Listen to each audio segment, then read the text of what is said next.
حضرت ابو سفیان اور امیر معاویہ کو کہتا ہے میں سلطان نہیں مانتا، تو نہ مان، کتے دے بھونکڑ نال کی ہوڑا ہے، تو بکواس کرنا صحابہ دے بارے، رشوت خور حرام خورا، تو صحابہ دے بارے بھونکنا، تینوں پتہ ہے جاندا ہے بھائی جڑا امیر معاویہ دے بارے گل کرے حاویہ دوزخ دا کتا ہے۔ ساڑھے بزرگاں نے لکھیا، حضرت امام ربانی مجدد الفسانی نے لکھیا، آپ نے فرمایا ویسے کرنی تابعین میں سے سب سے افضل ہے۔ آپ نے فرمایا کہ ویسے کرنی خیر التابعین ہونے کے باوجود واشی بن حرب کے پہلے مقام کو چھو بھی نہیں سکے۔ یہ علماء بیان کریں، واشی بن حرب وہ صحابی ہیں جنہوں نے امیر حمزہ کو شہید کیا، قاتل کبھی بھی نہیں کہنا، قاتل کیوں کہنا ہے آپ تو شہید، امیر حمزہ کو انہوں نے شہید کیا، رسول اللہ نے معاف کر دیا، اور کون ہوتا ہے؟ بات ختم ہے۔ امیر حمزہ کو انہوں نے شہید کیا، فتح مکہ والے دن وہ دوڑ گئے، تو کسی نے کہا کہ چھپتے چھپاتے، انہوں نے کہا حضور کے پاس چلا گیا، حضور نے معاف کر دینا، چھپ چھپا کے پھر حضور کے سامنے آ گئے، فرمایا آپ نے میرے چچا کو شہید کیا؟ کہا جی میں نے۔ فرمایا تو نے میرے چچا کا جگر کلیجہ نکالا؟ کہا جی میں نے نکالا۔ فرمایا معافی ہو گئی، آج کے بعد میرے سامنے نہیں آنا۔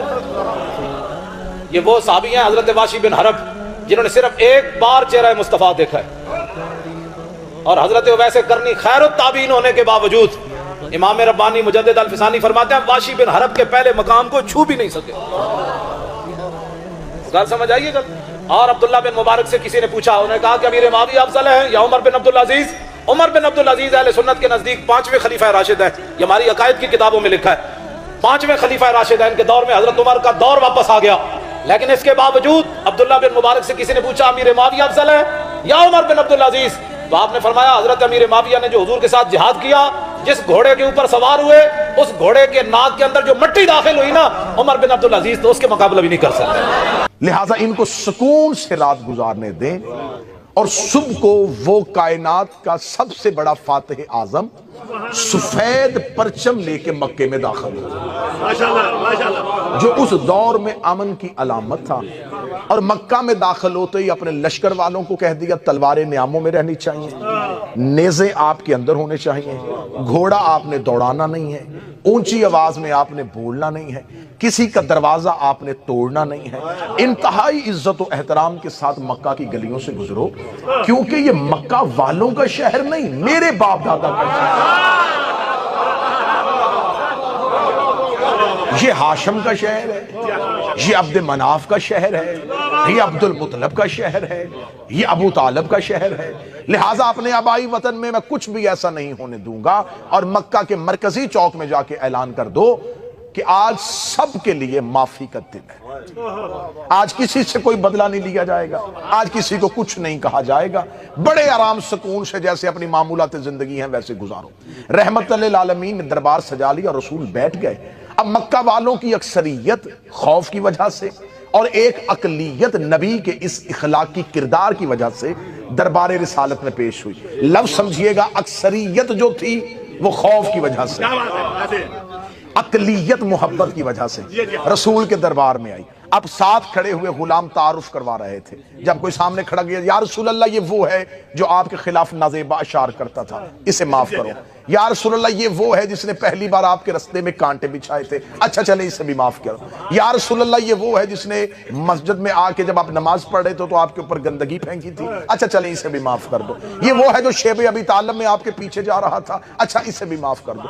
صبح سے لے کے شام تک رحمت عالمین مسکرا کے معاف کرو، اسے بھی معاف کرو، اسے بھی، جاؤ میں نے تمہیں معاف کیا، جاؤ میں نے تمہیں معاف کیا، جاؤ میں، یہ صدا مسلسل گونج رہی تھی، جاؤ میں نے تمہیں معاف کیا، جا میں نے تمہیں معاف کیا، جا میں نے تمہیں معاف کیا۔ جب مکہ کی گلیوں میں یہ بات پھیل گئی، وہ تو کسی کو کچھ بھی نہیں کہہ رہا، سزا دے ہی نہیں رہا، وہ تو معاف میں معاف کیا، جا میں نے تجھے معاف کیا، جا میں نے تمہیں۔ شام کے وقت مکے کا ایک سردار، نام اس کا ابو سفیان ہے، وہ رحمت للعالمین کی بارگاہ میں پیش ہوا، اور بارگاہ رسالت میں جب آیا تو اب اس کے ذہن میں بھی یہ تھا یہ مجھے بھی کہہ دے گا جا میں نے تجھے معاف کیا۔ جو ہی رسول کا اور اسلام کا سب سے بڑا دشمن نبی کی آنکھوں کے سامنے آیا، لوگوں نے کہا یا رسول اللہ یہ بھی معافی کا درخواست گزار ہے۔ اب رحمت للعالمین کے اہل سنت شیعہ تواریخ کا میں ضامن، رسالت باب نے اس کی طرف یوں دیکھا، اب چہرے پہ مسکراہٹ نہیں آئی، اب رحمت کے چہرے پہ جلال چمکا، اور کہتے جا میں نے تجھے آزاد کیا۔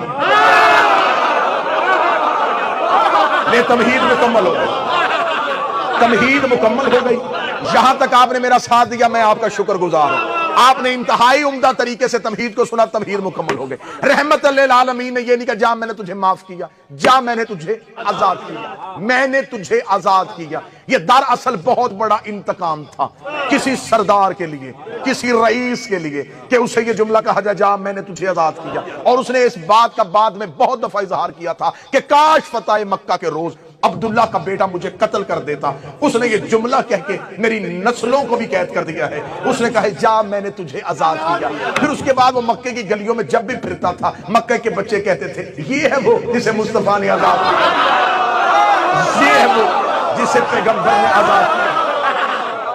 مکہ اس کے لیے رہنا قیامت ہو گیا۔ رحمت للعالمین واپس پلٹ کے مدینے آ گئے۔ اس نے اپنی نسل سے کہہ دیا کہ اب مکہ تمہارے رہنے کے قابل نہیں، جتنی دیر زندہ رہو گے ذلت کی زندگی جیو گے۔ کیونکہ مکہ کا جو سب سے بڑا خاندان تھا بنو ہاشم، اس کے ایک فرزند نے بنی امیہ کے سردار کو کہا ہے جا میں نے تجھے آزاد کیا۔ یہ موضوع آپ بہتر سمجھیں گے، جن کا دیہات اور گاؤں سے تعلق ہے وہ اس موضوع کو سمجھیں گے۔ اب اس کے لیے رہنا مشکل ہو گیا کہ نہیں، اس مکے میں دو ہی تو گھر بڑے تھے، بنو ہاشم، اور اس نے بنو امیہ سے کہہ دیا جا میں نے تجھے آزاد کیا۔ لہٰذا اس نے اپنی نسل سے کہا مکے نہیں رہنا۔ انہوں نے کہا مدینہ، انہوں نے کہا مدینے بھی نہ جانا، وہاں بھی رسول ہے۔ وہاں نہ جانا جہاں اسلام ہے، وہاں بالکل نہ جانا جہاں اسلام ہے۔ یمن، مصر، کوفہ، یہاں نہ جانا۔ اس دور میں شام ایک ایسا، شام اسے جسے آج ہم سیریا اور شام کہتے ہیں، اس دور میں یہ پوری ایک سلطنت تھی۔ آج کا فلسطین، آج کا حمص، آج کا اردن، آج کا لبنان، یہ سارا شام کے اندر تھا۔ اور یہ اسلام کے آنے سے بہت پہلے کا قدیم ملک ہے۔ آپ نے سنا ہوگا کہ رسالت مآب کے باپ جو حضرت عبداللہ تھے وہ شام تجارت کے لیے گئے تھے جب رسول کا ظہور ہوا۔ یہ شام جو تھا یہ سرسبز علاقہ تھا، یہاں پہ تجارت ہوتی تھی، لوگ یہاں پہ مختلف تہذیبوں کے آ کے آباد ہوئے۔ اور جہاں مختلف تہذیبیں آباد ہونا، اس کا ایک مزاج ہوتا ہے، جہاں مختلف تہذیبوں کے لوگ آ کے آباد ہوں وہاں پر یکسوئی نہیں ہوتی، یہاں پر کوئی ایک چیز نہیں ہوتی۔ اب وہاں پر مختلف تہذیبیں تھیں تو اب جا کے شام، اس نے اپنی نسل سے کہا شام منتقل ہو جاؤ۔ لہذا نسل ابو سفیان شام منتقل ہو گئی۔ اس نے کہا شام میں جا کے کوشش کرنا اقتدار کو قائم کرنا، اور کسی نہ کسی طریقے سے بنی امیہ کی نسل میں سے کوئی اسلام کی سلطنت پہ بیٹھنے کی کوشش کرے۔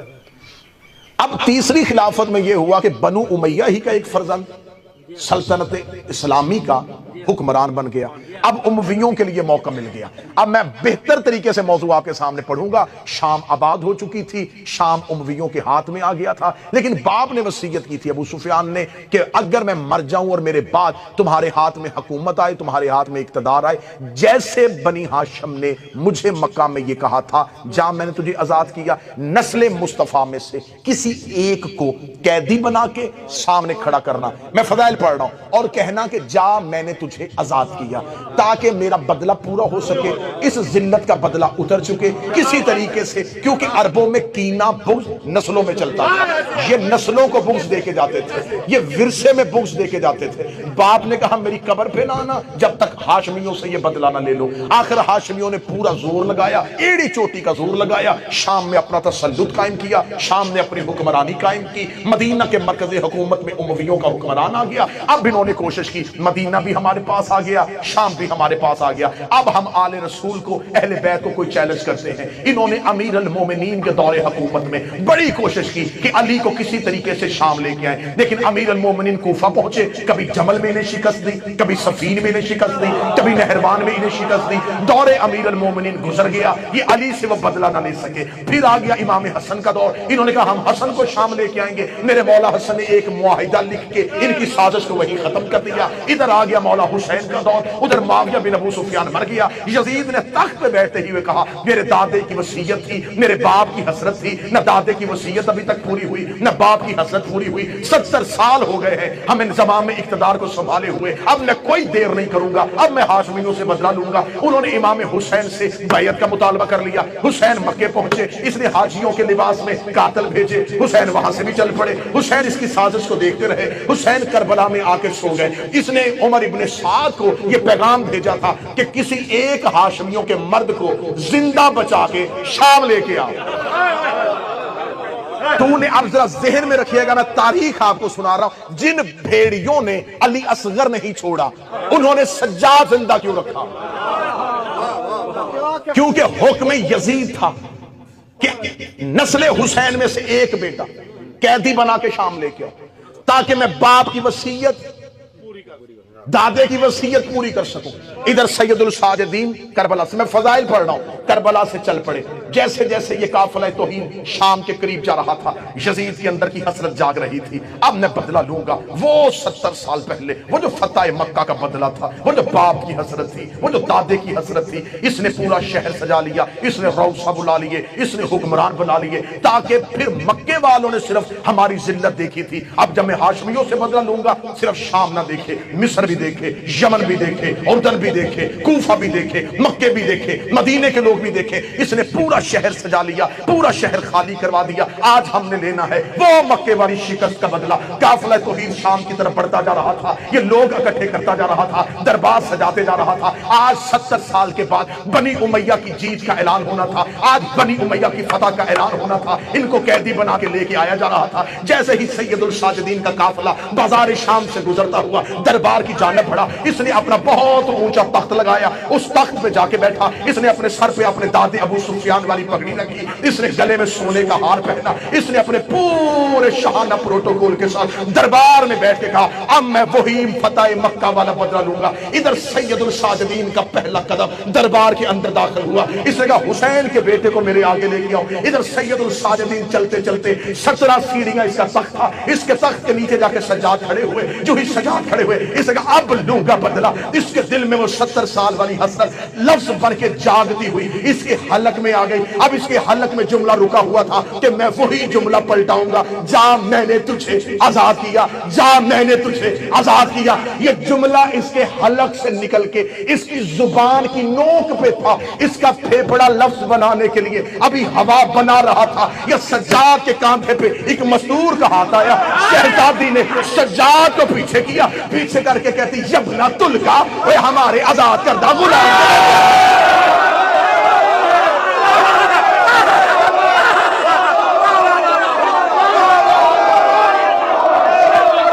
جس بندے کو محنت کرے ہوئے یبنا تلکا،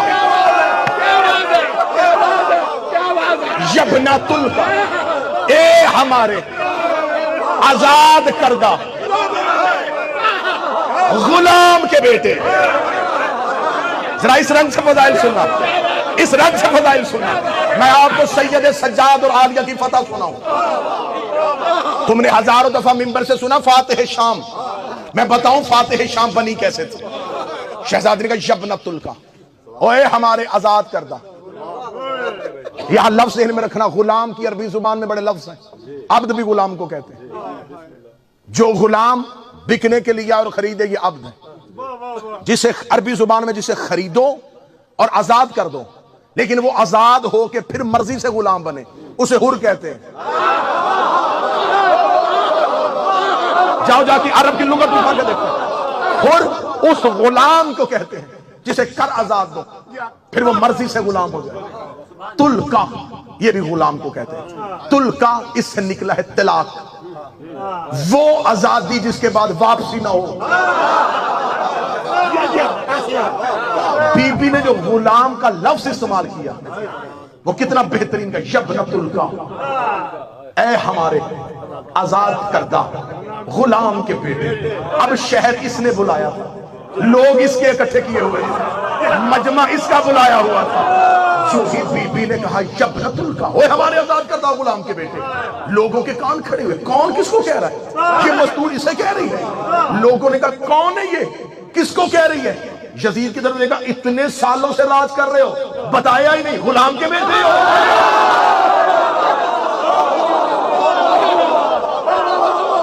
اتنے سالوں سے تخت پہ بیٹھے ہوئے ہو، راج کر رہے ہو، بتایا ہی نہیں، مکے میں غلام تھے. بی بی نے کہا یبنۃ الکا. اب دیکھنا حسب جو ہوتا ہے نا، اور حسب اور نسب یہ دو طریقوں سے چلتا ہے، باپ سے بھی اور ماں سے بھی.